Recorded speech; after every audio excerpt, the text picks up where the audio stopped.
ब्रह्म सूत्र के तृतीय अध्याय के तृतीय पाद के 26वें अधिकरण का विचार हम लोग कर रहे हैं। इस अधिकरण के दो सूत्रों में से प्रथम सूत्र का विचार हो गया है। प्रथम सूत्र से इस अधिकरण के पूर्व पक्ष को बताया गया। द्वितीय सूत्र का विचार भी प्रारंभ हुआ था। वैश्वानर उपासक पंच प्राणाहुतियों को भोजन की अनुपलब्धि अवस्था में भी द्रव्यांतर से जरूर संपन्न करेगा। ये पूर्व पक्ष है, प्रथम सूत्र के द्वारा बताया गया। द्वितीय श्लोक से भगवान वेद व्यास जी ने सिद्धांत बताते हुए कहा कि उपस्थिते अतस्तद्वचनात्, यानी भोजन की प्राप्ति अवस्था में ही, उपस्थिति का अर्थ है भोजन प्राप्त होने पर, भोजन के लिए परोसे गए प्रथम व्यंजन से ही, अतः शब्द का अर्थ है वैश्वानर उपासक पंच प्राणाहुतियों का अनुष्ठान करेगा। ये उपस्थिते अतः इन सूत्रस्थ दो पदों के साथ थोड़ा अध्यार करके सिद्धांति की प्रतिज्ञा बनती है। वैश्वानर उपासक को जब भोजन प्राप्त होगा उस समय वैश्वानर उपासक को भोजन के लिए परोसे गए व्यंजनों में से प्रथम परोसा गया जो व्यंजन, उसी से वैश्वानर उपासक पंच प्राणाहुतियों का संपादन करेगा। कहा ये कैसे आपको ज्ञात हुआ? तो कहा तद्वचनात्। तद्वचनात् का अर्थ करते हुए भाष्कर भगवान ने बताया था कि यत्तद् भक्तम प्रथमम आगच्छेत् तद होमीयम, इस वाक्यस्थ तत्शब्द से परामर्श होता है प्रथम परोसे गए व्यंजन का। परामर्शक है तत्शब्द, और उस प्रथम परोसे गए व्यंजन को होमीयम, यह पद बताता है आहुति द्रव्य है। वो प्राण उपासक को भोजन के लिए परोसे गए अनेक व्यंजनों में से जो प्रथम परोसा गया व्यंजन, वह पंच प्राणाहुतियों के लिए आहुति द्रव्य हैं, होमीय हैं का अर्थ। तो इस वाक्यस्थ तत्शब्द से वो प्रथम परोसे गए व्यंजन का परामर्श होने से ये ज्ञात हुआ कि प्रथम भोजन उपलब्धि अवस्था में प्रथम परोसे गए व्यंजन से ही पंच प्राणाहुतियों का निर्वर्तन होगा। ऐसा उपस्थिते अतस्तद्वचनात् इस सूत्र का अर्थ है। भाष्य में हम लोग इस सूत्र के अर्थ की चर्चा कर रहे हैं।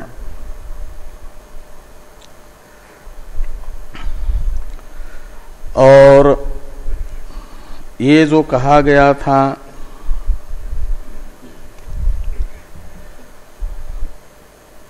कि पंच प्राणाहुतियां, उनमें प्रयुक्त अग्निहोत्र शब्द प्रकृतिवत विकृति कर्तव्या, इस अतिदेश से भोजन की अनुपलब्धि अवस्था में भी पयादि द्रव्यांतर की उपस्थापक बनेगी। और उदाहरण बताया था कौंडपाइयों का अयन, कौंडपाई अयन। तो सिद्धांती कौंडपाई अयन रूप दृष्टांत और दार्ष्टान्त में वैषम्य बता रहे थे। कौंडपाइयों का जो अयन है उसमें अग्निहोत्र शब्द का प्रयोग है और वैश्वानर उपासक के द्वारा की जाने वाली पंच प्राणाहुतियों में भी अग्निहोत्र शब्द का प्रयोग है जरूर, लेकिन दृष्टांत में तो विधि वाक्य में प्रयुक्त अग्निहोत्र शब्द है और दार्ष्टान्त में अर्थवाद वाक्य में अग्निहोत्र शब्द का प्रयोग है पंच प्राणाहुतियों के लिए।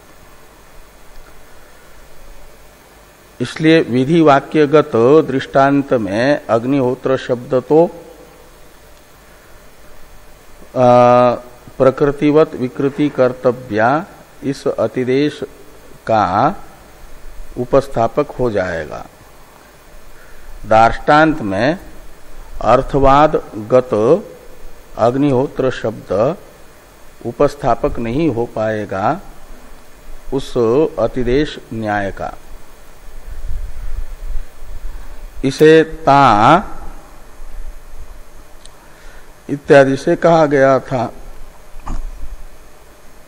ता अप्रयोजक लक्षणापन्ना सत्य कथम भोजन लोपे द्रव्यांतरम प्रतिनिधापयेयु इत्यादि ग्रंथ इसी के लिए था।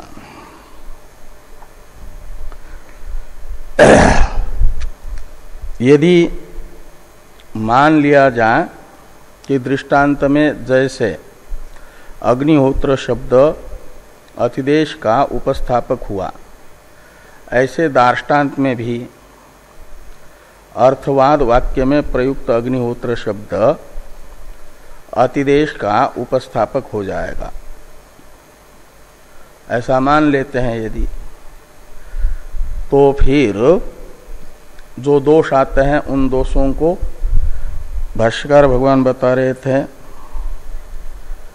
कि तद्धर्म प्राप्तो इत्यादि से, यानी दृष्टांत के तरह दार्ष्टान्त में अग्निहोत्र शब्द को अतिदेश न्याय का प्रापक मानेंगे तो प्रकृतिवत विकृति कर्तव्या के अनुसार नित्य अग्निहोत्र रूप प्रकृति में जो बताए गए अन्य धर्म हैं, पयादि द्रव्यों के तरह बताए गए अग्न्याधानादि रूप अन्य धर्म भी प्राप्त हो जाएंगे और वैश्वानर उपासक को उन धर्मों का भी अनुष्ठान करना पड़ेगा। लेकिन यहाँ पर अग्न्याधान अनावश्यक है। अग्न्याधान किया जाता है जहां अग्नि में होम करना होगा वहां पर। यहां पर तो अग्न्याधार होम है ही नहीं, आस्याधार होम है, मुखाधार होम है। और श्रुति ने स्वयं जाबाल श्रुति ने कहा भी है, पूर्व अतिथिभ्यो अश्नियात इत्यादि में अश्नियात शब्द का प्रयोग करके बताया गया वैश्वानर उपासक के द्वारा किया जाने वाला संपद अग्निहोत्र का आधार अग्नि नहीं है अपितु मुख है। इसलिए अग्नि आधान यहाँ पर अनावश्यक है, उसका यहाँ पर लाना संभव नहीं है।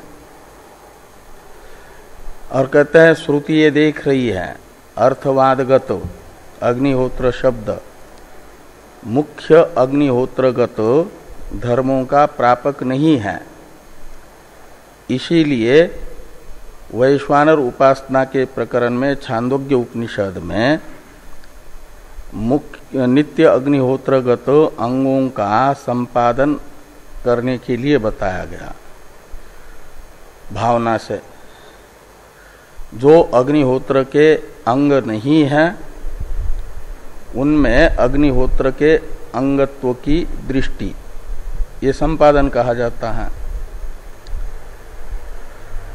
और उसका संपादन करने की आवश्यकता इसलिए पड़ रही है कि मुख्य अग्निहोत्रगत धर्मों का यहाँ वैश्वानर उपासक के द्वारा किए जाने वाले अग्निहोत्र में उपसंहार नहीं होता। यदि उपसंहार होता तो संपादन की आवश्यकता न होती। इस दृष्टि से भाष्य में कहा जा रहा है अतएव इत्यादि से कि अतएव च इहापि सांपादिकानि एव अग्निहोत्रांगानि दर्शयति। अतएव का अर्थ कर रहे हैं टीकाकार तद्धर्म प्राप्तो च, इस प्रतीक के बाद में टीका में एक वाक्य है अतएव इति तद्धर्म प्राप्ति अभावात एव इत्यर्थ। अतएव ये जो भाष्य में दो निपात है, अतएव इनका अर्थ है नित्य अग्निहोत्रगत अंगों का उपसंहार वैश्वानर उपासक के द्वारा किए जाने वाले अग्निहोत्र में नहीं होता है। इसीलिए उनकी प्राप्ति, नित्य अग्निहोत्र के अंगों की प्राप्ति वैश्वानर उपासक के द्वारा किए जाने वाले अग्निहोत्र में नहीं हो रही है। इसीलिए ये अतएव का अर्थ है। और अग्निहोत्र की भावना करने के लिए संपादन किया जा रहा है। ये कहते हैं कि अतएव इहापि सांपदिकानि एव अग्निहोत्रांगानि दर्शयति। सांपदिक अग्निहोत्र अंग कहा जाता है भावना से नित्य अग्निहोत्र के अंगों का संपादन कर लिया, जो नित्य अग्निहोत्र के अंग नहीं है उनमें। वह छांदोग्य का वाक्य है कि उर एव वेदीर लोमानी बर्हीर हृदयम गार्हपत्यो मनो अन्वाहर्य पचन आस्यम आह्वनीय इति। तो उर एव वेदीर, ये उर यानी छाती, वैश्वानर उपासक अपने छाती को अग्निहोत्र की वेदी के तरह वेदी की भावना करेगा। ये समझेगा कि अग्निहोत्र का वेदी से उपलक्षित स्थंडिल रूप जो अंग है वह अंग ये मेरी छाती है। अपनी छाती में वेदी से उपलक्षित स्थंडिल की भावना करेगा। और छाती पर जो लोम है, वेदी पर बिछाए जाते हैं दर्भ कुशाएं, तो उन कुशाओं की दृष्टि करेगा। जो छाती पे रोम होते हैं उन अपने छाती में आए हुए रोमों में वैश्वानर उपासक दृष्टि करेगा कि यह अग्निहोत्र की वेदी पर बिछाए जाने वाले कुश के तरह कुश है, बरही है। तो बरही की भावना उन रोमों में करने से बरहित्व का संपादन होगा।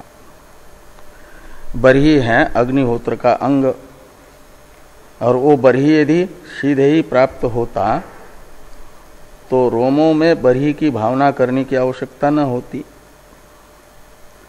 इससे ज्ञापित होता है कि अर्थवाद वाक्यगत अग्निहोत्र शब्द अतिदेश न्याय का उपस्थापक नहीं है। हृदयम गार्हपत्य, अग्निहोत्री के यहाँ नित्य अग्निहोत्र होता है। 3 अग्नियां होती हैं, एक गार्हपत्य अग्नि। तो गार्हपत्य अग्नि का भी संपादन करने के लिए बताया गया और हृदय को ही अपने समझेगा वैश्वानर उपासक संपद अग्निहोत्र करते समय गार्हपत्य अग्नि की तरह गार्हपत्य अग्नि, और मन को समझेगा दक्षिणाग्नि, मनो अनुआहार्य पचन यानी दक्षिणाग्नि, और आस्यम आह्वनीय मुख को समझेगा वो आह्वनीय अग्नि। इति तो इति श्रुति सांपदिकानि एव अग्निहोत्राणि दर्शयति इहापि। इहापि यानी छांदोग्य उपनिषद के वैश्वानर विद्या के प्रकरण में भी आया हुआ यह श्रुति वाक्य प्रत्यक्ष अग्निहोत्र के अंगों की अप्राप्ति होने के कारण ही सांपादिक अग्निहोत्र के अंगों को बता रही है।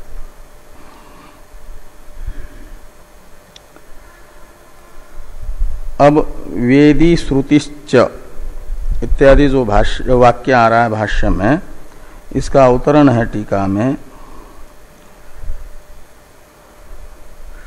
तो पहले इस वाक्य का भावार्थ बताते हैं टीकाकार कि प्राप्तो संपादनम वृथा स्यात् इति भावः।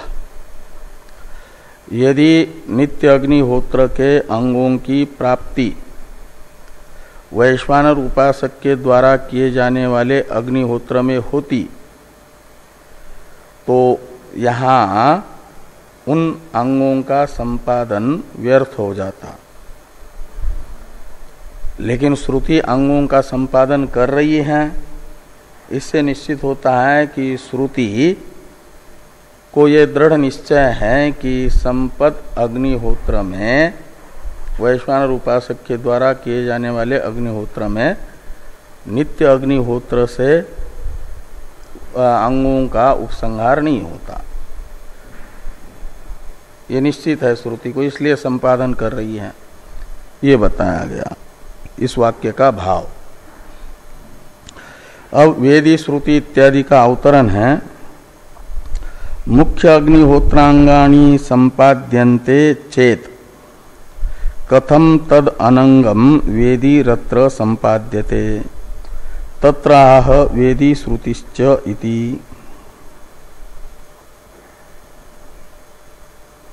तो कहते हैं यदि आप कह रहे हो कि उर एव वेदीर लोमानी बर्हिर इत्यादि छांदोग्य श्रुति नित्य अग्निहोत्र के अंगों का वैश्वानर उपासक के अग्निहोत्र में संपादन कर रही है,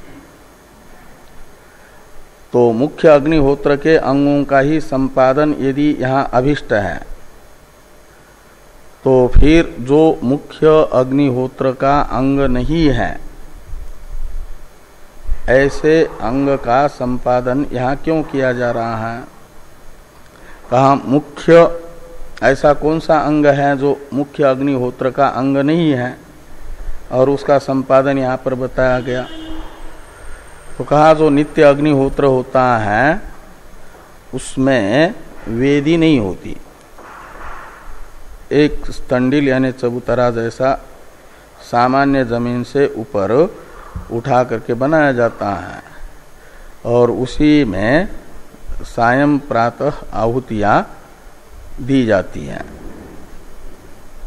तो वो और वेदी तो कहा जाता है यज्ञशाला में जो चारों कोनों में चार बनी हुई है ना, और एक मुख्य वो है वेदी। ऐसी वेदी तो वहां पर नहीं होती नित्य अग्निहोत्र में, और यहाँ वेदी का संपादन किया जा रहा है। कहा कि उर एव वेदी, तो वेदी जो नित्य अग्निहोत्र का अंग नहीं है उसका संपादन यहाँ वैश्वानर उपासक के द्वारा किए जाने वाले अग्निहोत्र में किया जा रहा है। तो कहते ठीक कह रहे हो, लेकिन इसी शंका का उत्तर देने के लिए भाष्कर भगवान कहते हैं कि यहाँ श्रुतिस्थ वेदी शब्द से वो स्थंडिल मात्र लेना, वेदी का जो प्रसिद्ध अर्थ है वो नहीं लेना। इसीलिए भाष्य वाक्य है कि वेदी श्रुतिश्चात्र स्थंडिल मात्र उपलक्षणार्था द्रष्टव्या। तो अत्र यानी छांदोग्य उपनिषद के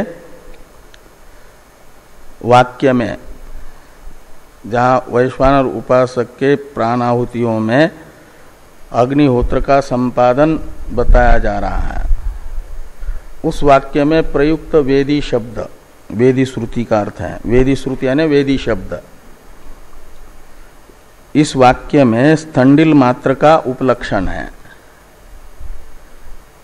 जो नित्य अग्निहोत्र में स्थंडिल होता है उस स्थंडिल का ही उपलक्षक है, इसलिए वेदी शब्द से समझना स्थंडिल।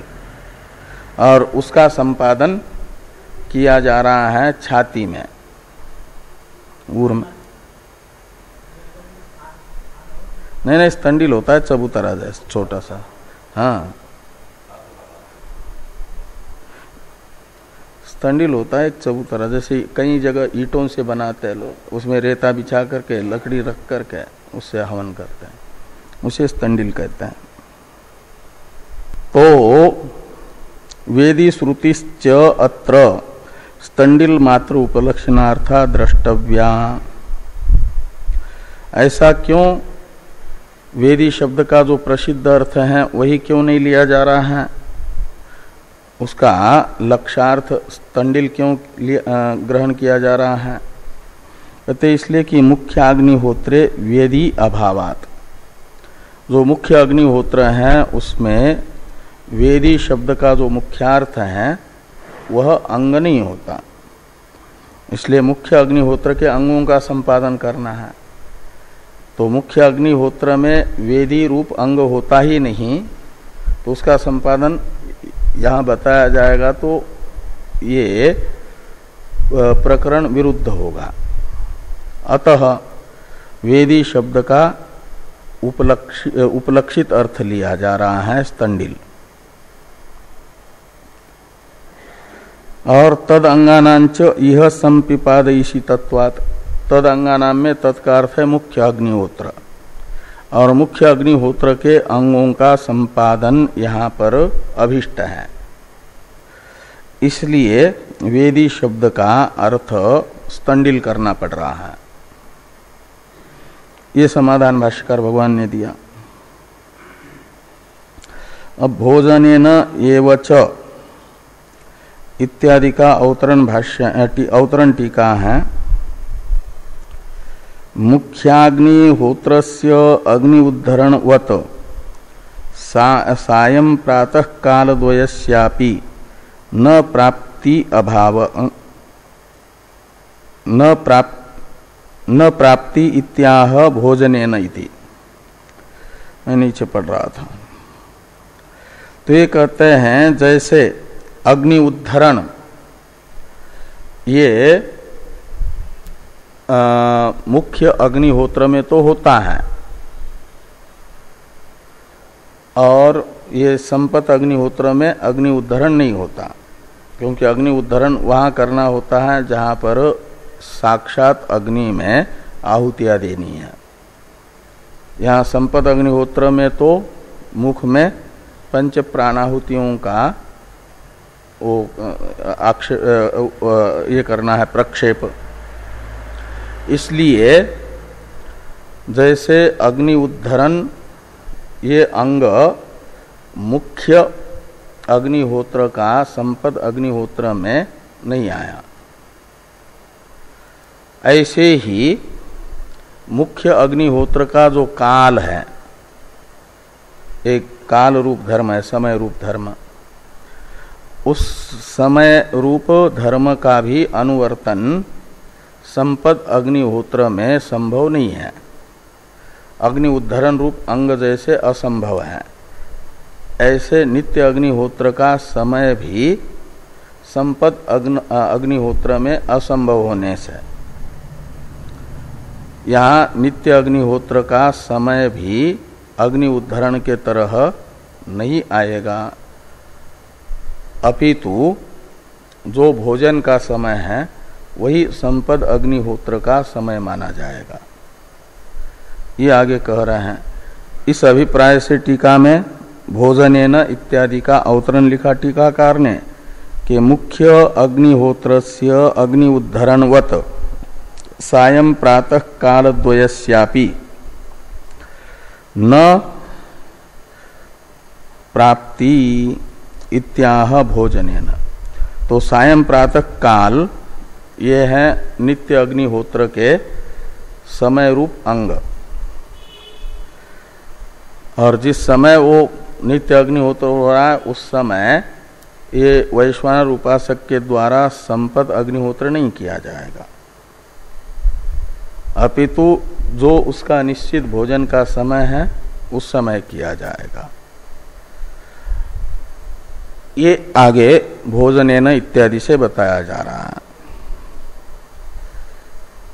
कि भोजनेन एवच कृतकालेन संयोगात न अग्निहोत्र कालावरोध संभव।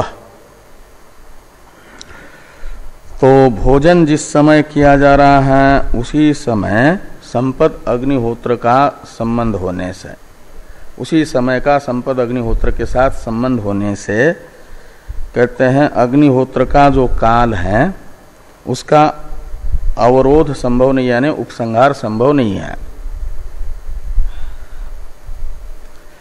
एवं इसका अवतरण है टीका में, उपस्थापन परिस्थरणादयो अपि अग्न्याभावात न प्राप्नुवन्ति इत्याह एवमिति। तो जैसे अग्नि उद्धरण असंभव है और नित्य अग्निहोत्र का सायं प्रातः काल भी संभव नहीं है भोजन काल के साथ संबंध होने से, ऐसे ये अग्नि उपस्थापन अग्नि परिस्तरण आदि कुछ अंग होते हैं, उन अंगों का भी अनुष्ठान संपद अग्निहोत्र में संभव न होने से उन अंगों की भी प्राप्ति नहीं होगी, उनका संपादन भी नहीं होगा। ये कहा जा रहा है कि उपस्थापन परिस्तरणादयो अपि अग्नि अभावात न प्राप्नुवन्ति इत्याह एवं इति। तो एवं अन्येपि उपस्थानादयो धर्मा केचित् कथनचित् विरुध्यन्ते। तो एवं का अर्थ है जैसे अग्नि उद्धरण और नित्य अग्निहोत्र का काल, इसका विरोध है संपद अग्निहोत्र के कालादि के साथ, इसलिए उनका संपादन नहीं हुआ। ऐसे अन्य जो उपस्थानादि धर्म हैं जो संभव नहीं है संपद अग्निहोत्र में, उनका भी यहाँ पर संपादन करने की आवश्यकता नहीं है, उनका उपसंहार नहीं होगा। एवं अन्येपि उपस्थानादयो धर्मा केचित् कथनचित् विरुध्यन्ते। और उन सब धर्मों की प्राप्ति नहीं होगी। प्राप्ति मानेंगे तो उल्टा दोष ही सिद्ध होगा।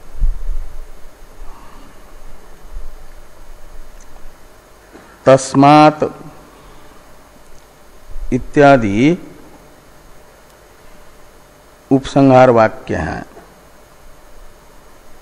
तो तस्मात् भोजन पक्षे एव एते मंत्र द्रव्य देवता संयोगात पंचहोमा निर्वर्तितव्या। तो एते शब्द का अन्वय पंचहोमा के साथ है। तस्मात् भोजन पक्षे एव एते पंचहोमा निर्वर्तितव्या, ऐसा। और तस्मात् शब्द के द्वारा अपेक्षित यस्मात् का अध्यार करके टीकाकार अन्वय करके बता रहे हैं कि यस्मात् तद्धर्म प्राप्ति अभाव तस्मात् भोजन द्रव्येण एव होम उपसंहार। होम इति उपसंहार। कहते जिस कारण से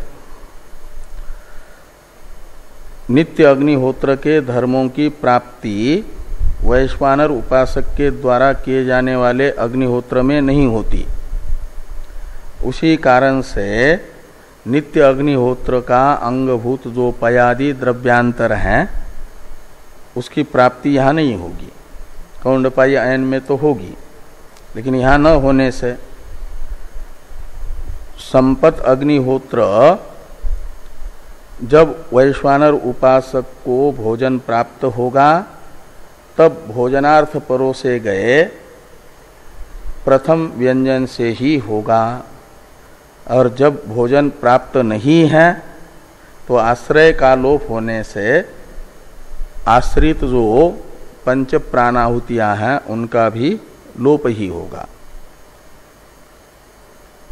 ये सिद्धांत है।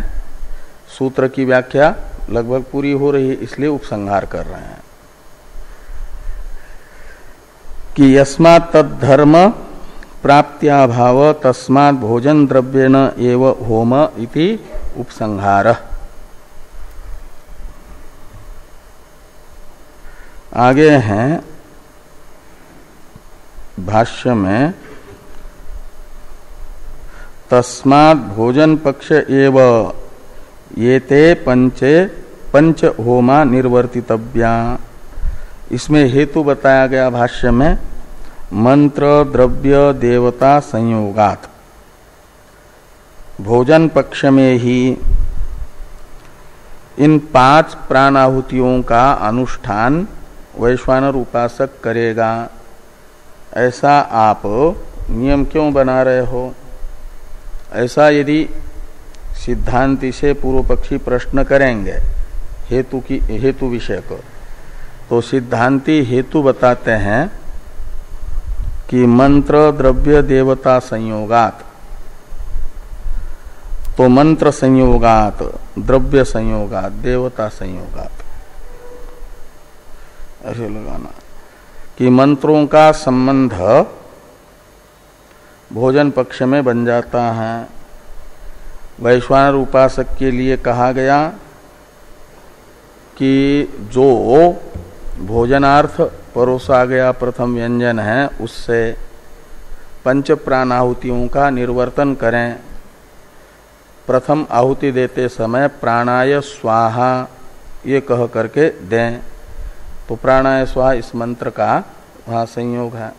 द्वितीय आहुति व्यानाय स्वाहा, तृतीय में अपानाय स्वाहा, ऐसा वो क्रम बताया गया है और मंत्र बताए गए हैं। तो मंत्र का संबंध और प्रथम परोसा गया व्यंजन रूप जो द्रव्य है उसका संबंध और देवताओं का संबंध भी वहाँ पर बताया गया। प्रथम आहुति जब देते हैं तो किनको किनको तृप्ति होती है? अध्यात्म अधिभूत अधिदैव जगत सारा तृप्त हो जाता है।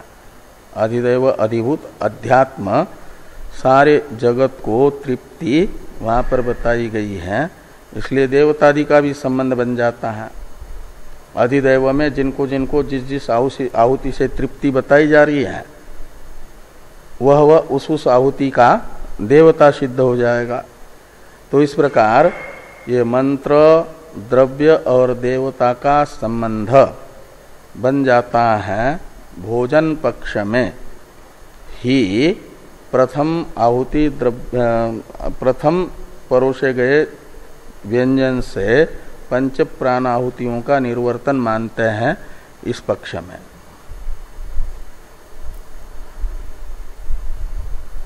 क्योंकि ये निश्चित हुआ कि द्रव्यांतर तो वो यहाँ पर संपद अग्निहोत्र का आहुति द्रव्य ही नहीं है। आहुति द्रव्य यही है आपका परोसा गया तद होमियम के द्वारा बताया गया प्रथम परोसा गया भात। और द्रव्यांतर का उपस्थापक यहाँ अग्निहोत्र शब्द हो नहीं पाया, इसलिए वो शास्त्र जिसे आहुति द्रव्य बताएगा उसी से आहुतियों का संपादन किया जाएगा। तो जब भोजन प्राप्त ही नहीं हो रहा है तो उस पक्ष में आहुति द्रव्य का संबंध नहीं बन पाएगा। मंत्र का भी वो भोजन के समय ऐसे बोल करके मंत्र कहा गया है, तो जब भोजन ही नहीं है तो मंत्र भी वो सब संबंध सिद्ध नहीं होगा।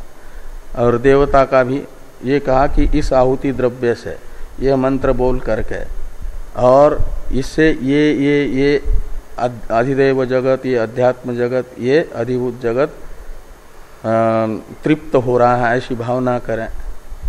तो भावना भी भोजन के पहले वो जो आहुतियाँ दी जा रही उस समय करने के लिए बताई गई है। इसलिए कालादि का भी सब संबंध, देवता का संबंध भी भोजन पक्ष में बनता है, भोजन अनुपलब्धि पक्ष में नहीं बनता।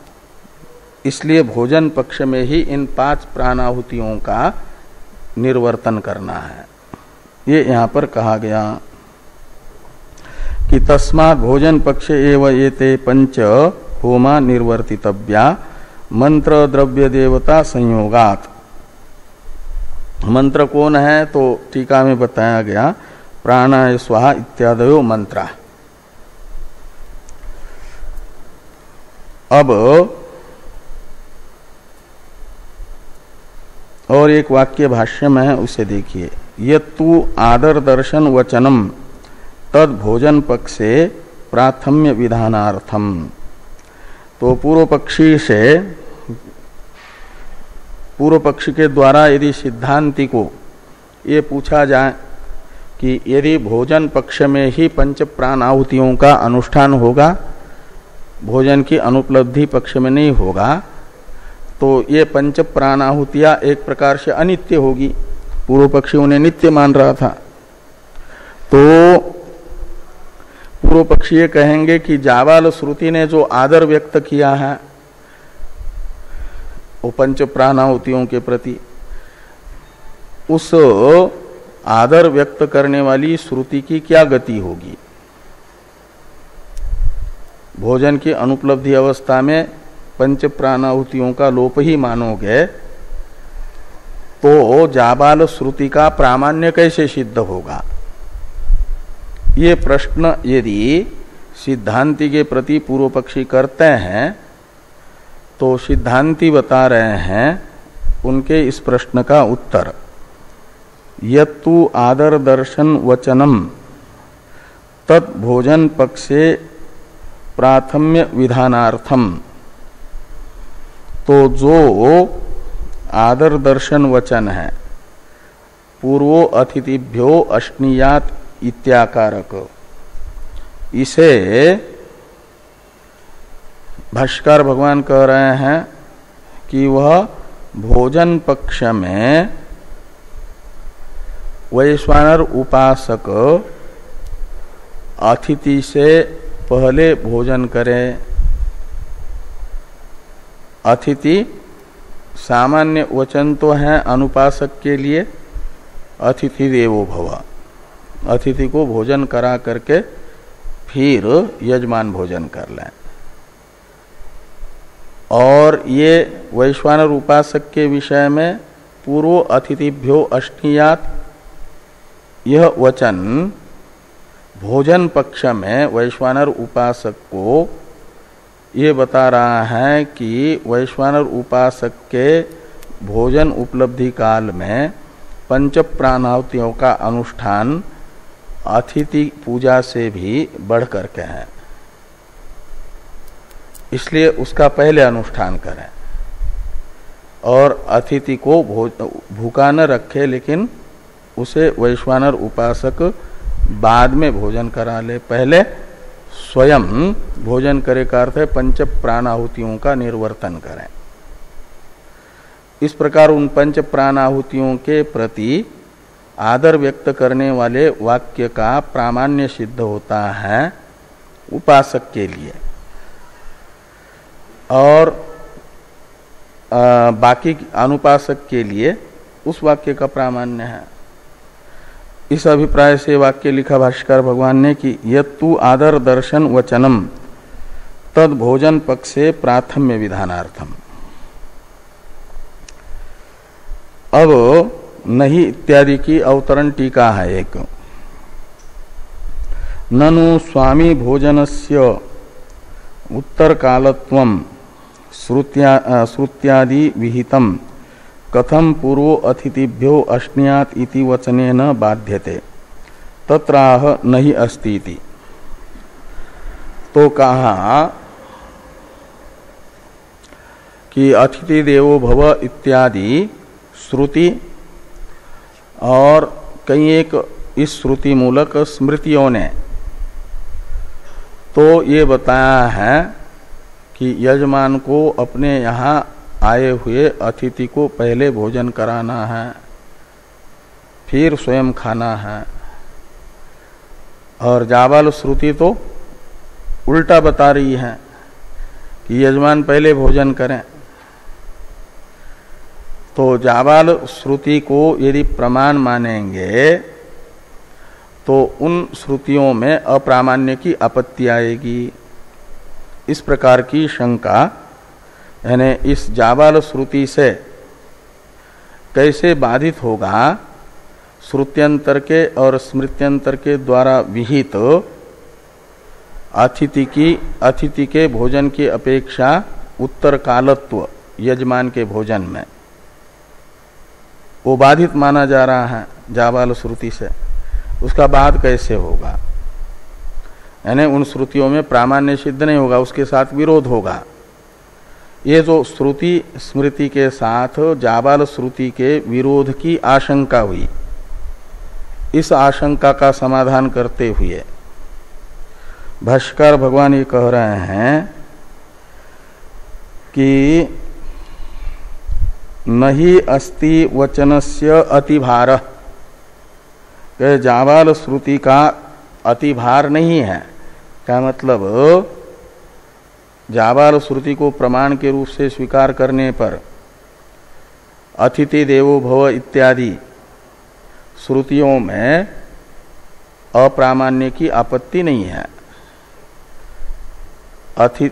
जाबाल श्रुति के आधार पर वैश्वानर उपासक का भोजन अतिथि के भोजन से पहले स्वीकार करने पर भी अतिथि देवो भव इत्यादि श्रुत्यंतर में अप्रामाण्य की आपत्ति नहीं है। ये वचन का अतिभार नहीं है का अर्थ। अतिभार तो तब माना जाएगा कि उन श्रुतियों में अप्रामाण्य की आपत्ति आएगी। जो श्रुतियां यजमान को अतिथि के भोजन के पश्चात भोजन करने के लिए कह रही हैं, उन श्रुति स्मृति वचनों में अप्रामाण्य की आपत्ति यदि आती है तो जाबाल श्रुति वचन का माना जाएगा अतिभार है।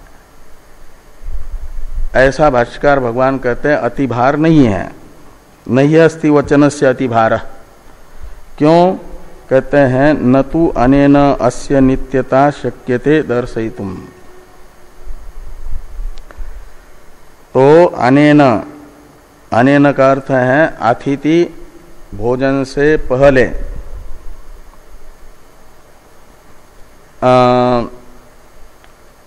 वैश्वानर उपासक के भोजन विधान मात्र से ये सिद्ध नहीं होता है कि वैश्वानर उपासक के द्वारा किया जाने वाला अग्निहोत्र नित्य है।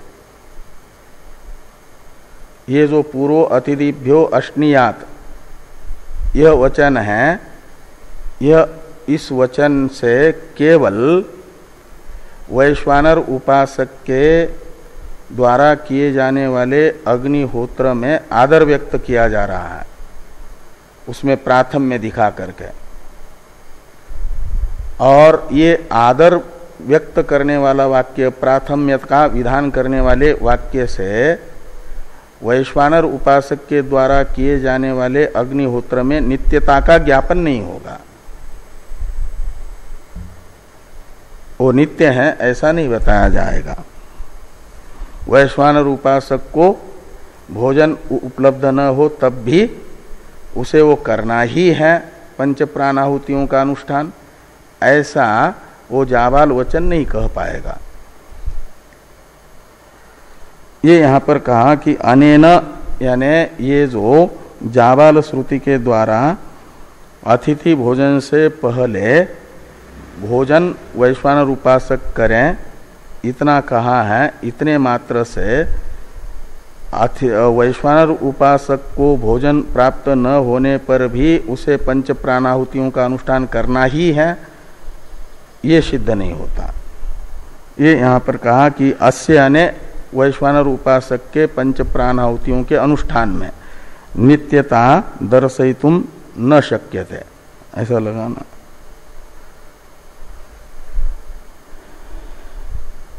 क्यों? तो कहते हैं इसलिए कि इसका अर्थ करते हुए टीकाकार कह रहे हैं कि उपासक अन्य स्वामी विषयम उत्तर कालत्व विधानम इत्यर्थ।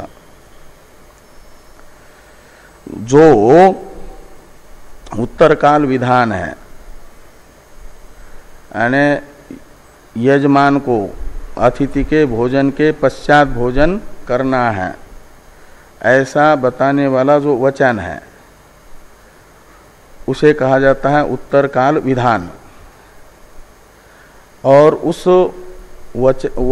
वचन का विषय है उपासक से, यानी वैश्वानर उपासक से अन्य जो अनुपासक हैं, अनुपासक के लिए वो वचन प्रमाण है, उनके लिए प्रामाण्य उस वचन का है। और जाबाल श्रुति उपासक विषयक है और वो उपासक के अग्निहोत्र में आदर मात्र व्यक्त कर रही है। तो आदर व्यक्त मात्र करने से उसमें नित्यता भी सिद्ध नहीं होगी और अतिथि देवो भव इत्यादि श्रुति वचनों में अप्रामाण्य की आपत्ति भी नहीं आएगी।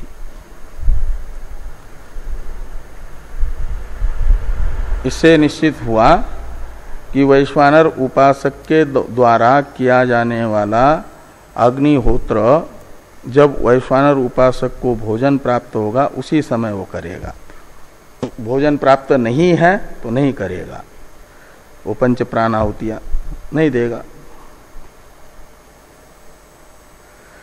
न तु अनेन अस्य नित्यता शक्यते दर्शयितुम, इसमें जो अनेन शब्द है, इस अनेन शब्द का अर्थ बता रहे टीकाकार कि न तु इति प्राथम्य मात्रेण इत्यर्थ। केवल वैश्वानर उपासक के भोजन में अतिथि के भोजन की अपेक्षा प्राथम्य का विधान होने मात्र से ये सिद्ध नहीं होता कि वैश्वानर उपासक का अग्निहोत्र नित्य है। ये यहां पर कहा गया। अब तस्मात् भोजन लोपे इत्यादि ये जो उपसंहार वाक्य हैं, इसका अवतरण है टीका में। प्राण उपासकस्य प्राप्ते भोजने प्राथम्यार्थतया आदरस्य अन्यथा सिद्धौ फलितम आह तस्मादिति।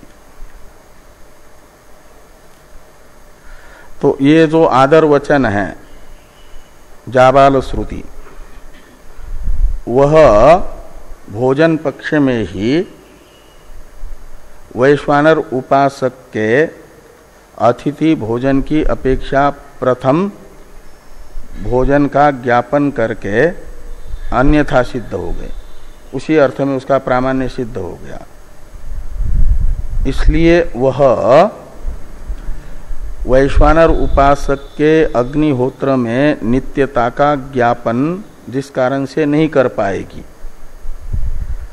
तस्मात् यानी उस कारण से भाष्य में कह रहे हैं कि तस्मात् भोजन लोपे लोप एव प्राणाग्निहोत्रस्य। प्राण उपासक को किसी निमित्त से वैश्वानर उपासक को भोजन न मिलने पर पंच प्राणाहुतियों का लोप ही माना जाएगा, न कि अनुष्ठान द्रव्यांतर से।